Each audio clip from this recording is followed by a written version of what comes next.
that are joining us online for joining us for the brown bag today. We have two speakers. I'll introduce the first, and then after Grace's talk, I'll introduce our second speaker, Becca. Grace Ferrara is a fellow with the NMFS Office of International Affairs and Seafood Inspection, and an interesting fact about Grace is that Grace used to be a zookeeper and worked with polar bears and walruses. So without further ado, welcome to Grace. Thank you. Alrighty.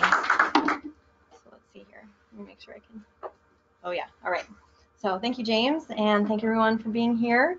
I am from Washington Sea Grant. I got my master's at the University of Washington, and today I'm going to talk about my master's thesis, and I focused on climate change vulnerability in the Bering Sea. So the Bering Sea is the region north of the Aleutian Islands, south of the Bering Strait, and it's home to many ice-dependent and ice-associated species, including marine mammals, as well as many communities that rely on those species for subsistence. So climate change poses a major problem for this region. As you can see from this image from NASA, this is the 30-year average of where the ice edge should be in September, and in 2016, you can see it was retreated much further than that. So this is a problem because the northern Bering Sea is one of the most productive marine ecosystems in the world, and there are three important processes linked to sea ice melt that drive that production. Spring ice melt drives primary production by first kind of releasing nutrients and microbiota into the water column that have been trapped in the sea ice. It also allows light to penetrate the water column and reach those photosynthetic algae and that upper surface layer of water. And then it also enables stratification and the stabilization of surface waters, which traps nutrients near the surface where they can be used for photosynthesis. And then over time, the water column becomes less stratified, which then allows nutrients to reach the benthic zone. As sea ice breaks up earlier every spring, the timing of the thaw and increased solar input becomes kind of mismatched, and it throws this whole cycle off. So because the Arctic has very short food chains, impacts on primary production actually reach top predators very quickly in just a few short months, actually. And the kind of short-term impacts of this disruption would be kind of northward shifts in species ranges. But long-term impacts are thought to kind of be a complete restructuring of the ecosystem. However, there's a lot of uncertainty involved with those predictions, and there really isn't any agreement in the scientific community about what exactly that will look like. So we often think of polar bears as being the top predators in the Arctic, but there are also people. So life in Alaska Native communities can actually be quite difficult, not just because of the harsh Arctic environment, but also because the cost of living is incredibly high, and there are often few economic opportunities in these communities. And actually, in some communities, as much as 82% of the population is below federal poverty level. So this makes access to traditional subsistence food sources like marine mammals incredibly important. So you can see there are roughly 100 Alaska Native communities in the Bering Sea, and this is where they all kind of exist. There are some more inland. Those communities either have to travel to the coast or they trade with coastal communities for marine mammal products. And marine mammals are hunted for food. Their skins can be used to make clothing, boats, buoys, things like that. And their bones can be carved and sold as handicrafts or used as tools. Subsistence hunting also has a strong cultural significance, as animals that are harvested are shared within the community, building important community ties and social capital. And then the traditional ecological knowledge that is used for hunting also plays an important role in learning survival skills in the Arctic. And it also maintains ties between present generations and their ancestors. So furthermore, products of the hunt are actually also shared between communities as well, which fosters this kind of greater network of Arctic Inuit people that rely on each other for support and survival. So there are 8 species of ice-associated and ice-dependent marine mammals that are relied on heavily for subsistence. So we have the more iconic species of polar bears and walruses, There are also the 4 ice seal species, which are bearded, ribboned, ringed, and spotted seals, and then 2 whale species, bowhead whales and beluga whales. And these are all cryptic species that are really difficult to study because of the harsh conditions in which they exist. So a lot of what we know about them actually comes from Alaska natives. Species biology is a really important part of traditional ecological knowledge, and native communities have accrued thousands of year-round observations, which is a feat that Western science has yet to achieve. So as we all know, scientific uncertainty makes management incredibly difficult. Resource managers are tasked with using the best available science to make decisions, and climate change is already posing a problem that needs to be addressed. However, as we just discussed, there's a lot of uncertainty involved in climate change and this ecosystem. There's uncertainty in climate predictions and sea ice projections. There's uncertainty in predictions of how the ecosystem will respond to climate change. And there's a great deal of uncertainty in the biology of the species that we're trying to manage and protect. So climate change vulnerability analyses are an emerging tool that can help predict vulnerability and identify gaps in management that could be filled to potentially assist in the development of adaptation measures. So guidance has been developed by the IUCN, the IPCC, and many other researchers and organizations all over the world. And it really breaks vulnerability down into tangible components that can be quantified and then compared to identify the best targets for management solutions. And this can be a quantitative or a semi-quantitative analysis, which I will talk about a little bit more in a minute. So when we talk about quantifying the components of vulnerability, these are the components that we're referring to. So this is the framework that was adopted by the IPCC. And exposure, which is defined as the stressors imposed on marine mammals by climate change, and sensitivity, which can be characterized by the response of a species to climate change, kind of together represent the potential impact of climate change. This is then mitigated by the adaptive capacity or the ability of a species to withstand environmental changes with little to no disruption. And together with the potential impact, we have vulnerability. So the components represented in purple are scored using a set of indicators unique to each component. And then all of the indicators were scored here on a 3-point scale based on specific scoring criteria for that indicator. And I know that's kind of hard to visualize, so I'll walk through it in a minute. But so this is the framework that I used to score each of those 8 species of marine mammals. And I used information from published literature as well as interviews with resource managers and scientists to kind of fill out the scores. And for this ecosystem and these species, I determined that a semi-quantitative analysis was most appropriate based on the available data and the uncertainty involved. And again, I'll walk through that. So I'm not going to go into detail about the scores for all of the species because that is a lot of information for a 20-minute talk. But I will use kind of one species as an example to kind of walk through the process. So we're going to learn about walruses.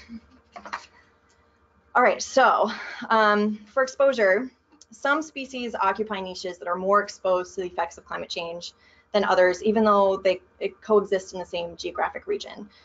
For example, cetaceans are less dependent on sea ice than pinnipeds, which use sea ice as resting grounds where they pup, molt, things like that. So here I have used sea ice loss, ocean acidification due to its impacts on prey species, and changes in precipitation or snowpack as the indicators of exposure. And the scoring criteria for those indicators was largely defined by dependence. So dependence on sea ice for completion of the life cycle, things like that. So although walruses are not dependent on the snowpack the way that polar bears are for building dens for their cubs, they are heavily dependent on sea ice, and shellfish make up greater than 50% of their diet, actually more like 85 to 90%. So they received the highest exposure scores for sea ice loss and ocean acidification, the lowest score for changes in precipitation. And if the highest score they could possibly receive for exposure is a 9, walruses are in the top 3rd exposure range, which results in a high overall exposure score. So for each component, instead of adding up the scores and having a final number, I binned them into high, medium, and low bins, which kind of avoids the problem of giving all components and indicators equal weight, which might not be biologically appropriate.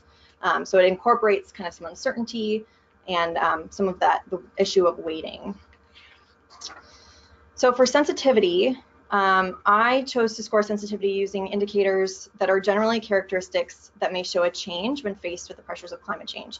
And this is where a lot of uncertainty is introduced into the framework because it requires predictions of the effects of climate change on the species. This part of the analysis has been kind of studied most of all of the vulnerability components in previous studies. So I was able to kind of go off of some of those results and incorporate some of those studies here. So in my analysis, I broke sensitivity into two parts. So we have vital rates, which are indicators that are associated with population growth and decline. And then part two consists of these other factors that were identified in some of those previous studies as being important indicators of sensitivity. So I kept those two parts separate, again, to allow the possibility of weighting in the future when we have more data. But one of the kind of major criticisms of the vulnerability analysis framework is that you end up kind of comparing apples and oranges. So this kind of keeps those things separate. You can weight them differently and consider them in isolation from each other. Walruses received the highest possible scores for both parts here. So their overall sensitivity is high. And then adaptive capacity finally was broken down into two parts again. So the first part is evolutionary potential, which describes how able each species is to adapt or evolve in a changing environment. So marine mammals are generally very case-selected species, so they don't evolve very quickly and may not be able to adapt to the rapid changes imposed by climate change, but indicators like stock status, reproductive potential, and population size are largely aimed at describing genetic diversity. And then behavioral plasticity describes more short-term adaptations. Mainly, are they able to utilize different habitat types and prey items? So as you can see, walruses received moderate scores for both of these parts of adaptive capacity, so their overall adaptive capacity is moderate. So this is where the binning that I used for the three components comes into play, and we move from a quantitative to a more qualitative analysis. So other studies of ecosystems that are a little more data rich have developed really complicated formulas for keeping their analysis quantitative, but for now, with the amount of data available for these species, this kind of switch to the qualitative will suffice. So for walruses, they had a high exposure score and a high sensitivity score. So the potential impact of climate change on walruses is high. This was mitigated by only a moderate adaptive capacity, so their overall vulnerability is also high. So that's kind of how those components come together to get that end result. So these are the results that my analysis yielded.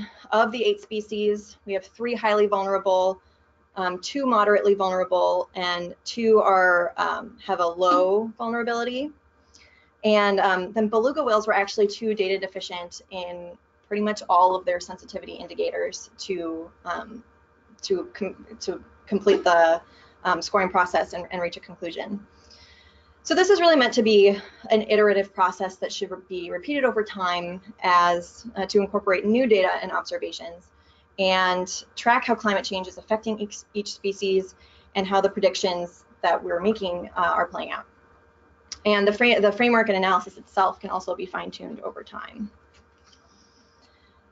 So once all the indicators have been scored, managers can go back through the analysis and determine weaknesses, which are represented by poor scores for each component, and determine what drives those weaknesses and if there are any possible management solutions. So in the case of walruses, one weak spot where they received a poor sensitivity score was juvenile survival. They actually received the highest sensitivity score possible for that indicator. And there are a few reasons for that, But one of them is that as sea ice retreats earlier each year, females and young calves are having trouble finding ice to haul out on in some of their offshore foraging habitats. They need to be able to rest between dives. So that's what they use that sea ice for. So they're moving onshore and utilizing foraging grounds that are closer to the coast. And this is resulting in kind of these larger aggregations of walruses that are hauled out near good foraging sites. So the trouble with this is that calf mortality has increased slightly in some of these populations of walruses as a result of trampling, usually from something that startles these large aggregations, like things like polar bears, which are a predator of walruses, people coming too close to them, and then even like small airplanes that fly pretty close overhead, usually operated by tourism operators and things like that, and even like research planes. So although these mortality events may not be frequent or large enough yet to have population-wide impacts, they are expected to increase in frequency as climate change progresses. So Fish and Wildlife developed solutions to this problem, like guidance for pilots flying small prop planes to reduce their disturbance, as well as working with local communities. They also have disturbance reporting forms so that they can track these events and things like that. So walruses also provide an opportunity to observe community vulnerability to climate change. So these 4 Alaska Native communities are highly dependent on walruses for subsistence. And sea ice conditions in recent years have made access to walruses in these communities very difficult, so the harvest has been low. So on the y-axis here, we have the harvest level, and the x-axis is year. And you can see in 2013, their harvest level drops off because sea ice was retreating faster. It wasn't timing up with safe conditions for hunters to hunt, as well as with the timing of the walrus migration in that area. So these communities actually appealed for and received an economic disaster declaration from the Alaska Governor's Office on the basis of low walrus harvest. It's that important to their communities. So on that note, this analysis itself can actually also be done to assess community vulnerability. So one way of thinking about the loss of marine mammal subsistence is to picture pulling native communities out of a subsistence economy and kind of dropping them into what we think of as the more traditional Western economy. So a community climate change vulnerability analysis asks the question of whether or not those communities would be able to persist under those conditions. So I didn't focus on this aspect of climate vulnerability as much as I did on mammal vulnerability, but it's where I would be looking to go as kind of a next step to this study. But I've summarized briefly some of the guidance that I found on these analyses. And the key difference here in this framework is the replacement of sensitivity with dependence. So the results of the marine mammal assessment or analysis would feed into the exposure component. And then diet would consist, or the dependence would consist of the proportion of diet and income provided by marine mammals.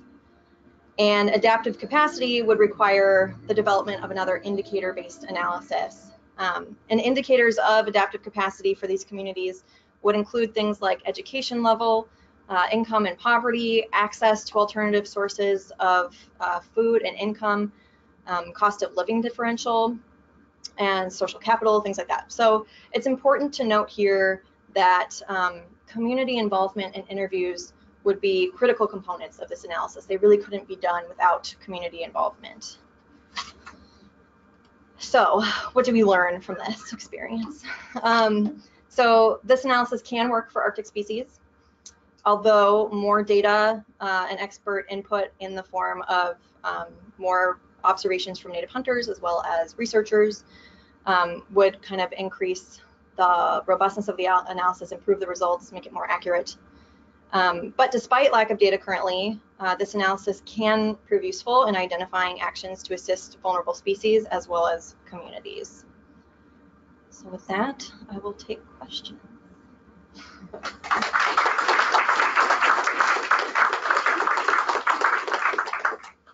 Yes, Chris. What's the potential overlap, and how have you considered it with respect to sensitivity and adaptive capability? There seems to be an interplay between the two, even in the community analysis when you say dependence versus adaptive capability. How do you differentiate the inputs to the analysis? Yes, so the question was, how do you differentiate between sensitivity and adaptive capacity? Because you're right, there is a lot of overlap, and that was something that I struggled with a lot my thesis year. So I think the main difference is a species' ability to, or a community's ability to utilize different resources, different habitats. For example, spotted seals, that they had a pretty high adaptive capacity because they have actually shown that they'll move to different habitat types, rocky beaches versus sea ice, which is kind of strange for an ice seal, versus sensitivity where their kind of condition might decrease as a result of climate change. So it is kind of difficult to parse that out, and there is some kind of double counting sometimes depending on how you differentiate them. It's actually interesting. I think one of the things that made it so difficult for me was that every study does it differently. So yeah. So is it more short-term, longer-term kind of differentiation? Yes. Yeah, I think adaptive capacity would be a little bit more short-term sometimes. Yeah. Yeah. What made your method and design different than the sources you use for your study? So the question for people online was, what made the method or the design of my analysis different from other studies? Mainly the species were different. So the indicators had to be different. I did follow that IPCC framework and the methods that they set out, but for every ecosystem and every species, sometimes you have to select different indicators for each component. Yeah. Laura. So, the beluga whales, you said that it was out of the mission. Do you think if you were to do some community analysis and go up there and talk to people, do you think there might be enough local ecological knowledge to do a better assessment? Yeah, so the question was, with the data deficiency for beluga whales, would it be possible to do the community assessment, and would talking to the communities help inform that assessment? Yeah, so I think it would be possible based on observations that local communities have of how things are changing already.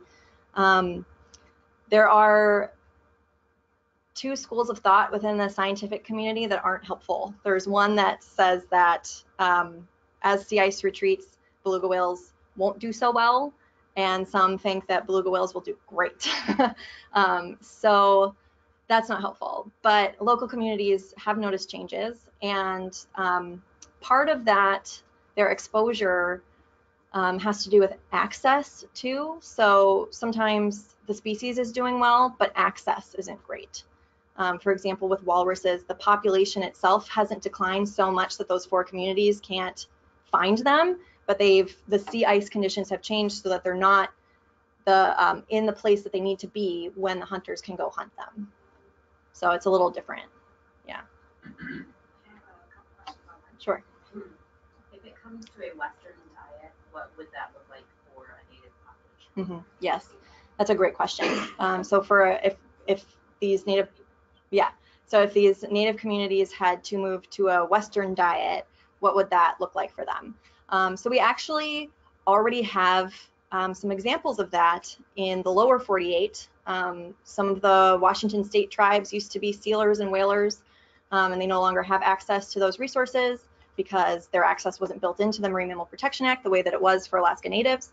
In those communities, they're actually suffering from a lot of nutritional issues, but also in those communities, as well as in Alaska communities, they're very remote. So many of them are what we would consider to be food deserts. There aren't grocery stores there in some of them. Food is very expensive when it is available. And as I said, these communities, you know, a lot of them are lacking in economic opportunity outside of subsistence hunting. So it wouldn't be good, either nutritionally or with, you know, just access in general. Yeah. Another question. What aspects of the spotted seal life history made it low risk, while other pinnipeds had high risk? That's a great question. So spotted seals were, what aspect of spotted seal biology made them less vulnerable to climate change than other ice seals? So spotted seals haul out on land, actually, kind of a lot like harbor seals. And they've shown, while they do prefer sea ice for pupping and molting and things like that, they've shown that they can do those things on land. Whereas the other species, like for example, bearded seals, show incredibly high site fidelity. So even when the sea ice isn't there, they go and have a really unsuccessful breeding season. And some ice seals seem to be unable to move very well on land.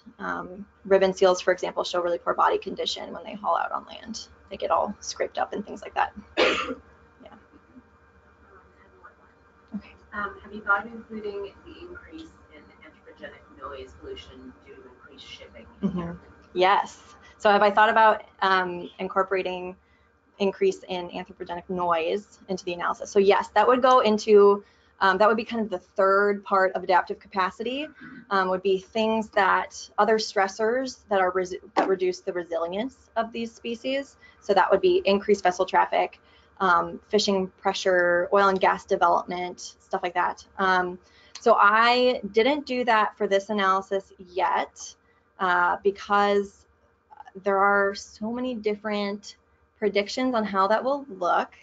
And it was different for each species. And because one of the goals of my study was to kind of compare the vulnerability across species, incorporating those kind of other stressors was a little bit difficult to do when they don't apply to everyone. So yeah.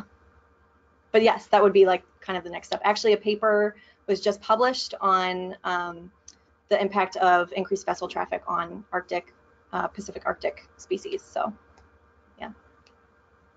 Any more questions in the room? Thank you, Grace.